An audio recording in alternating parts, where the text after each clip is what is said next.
I walked into the bank on a bright Monday morning holding my VA check tightly in my hand. It wasn't just paper, it was a symbol of the years I had given to serve my country. Every step I had taken in uniform, every scar visible or hidden was wrapped up in that slip. The line at the bank was long, but I stood tall, patiently waiting my turn. The walls smelled faintly of paper and disinfectant, the buzz of chatter filling the air. Behind the counter stood my cousin Mark, dressed neatly in a tie and vest. Mark and I had grown up together, but we had never really been close. He always carried a smugness about him, as if he was better than everyone. I had learned long ago to ignore his digs about me being a veteran.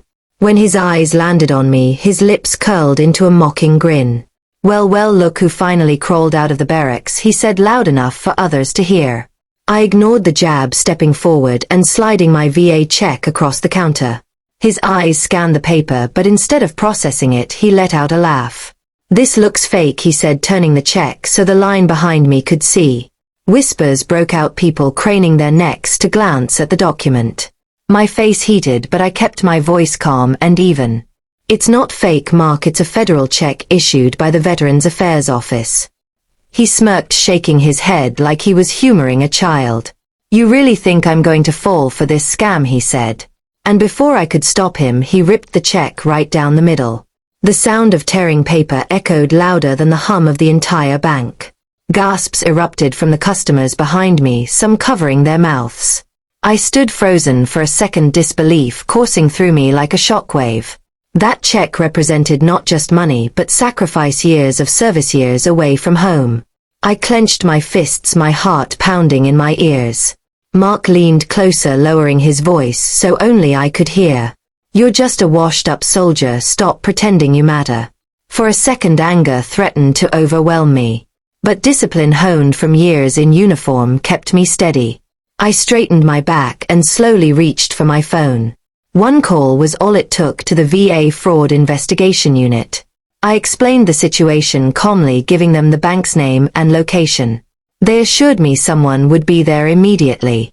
Mark smirked, thinking I was bluffing, thinking I had no power.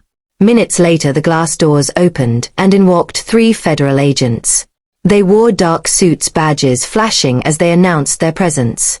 The entire bank fell silent, eyes darting nervously as whispers spread. The agents walked straight to Mark, asking for the torn check and transaction log. Mark stammered, trying to explain that he thought it was fake. But the security cameras above the counter told a different story. The agents reviewed the footage, showing him deliberately tearing the check. The bank manager hurried over, sweating and pale. "This is very serious, sir," one agent told Mark. "Destroying a federal check is a crime." Mark's smug expression vanished, replaced with panic. He glanced at me, but I only stared back silently. Customers in line began murmuring louder, some clapping quietly. They had seen everything, they knew the truth. The agents asked me for identification and details of my service. When I handed over my ID, one agent gave me a respectful nod. "We'll have your check reissued immediately, sir," he said. "And thank you for your service." Those words hit harder than anything Mark had said. For the first time that day, I felt seen, I felt respected.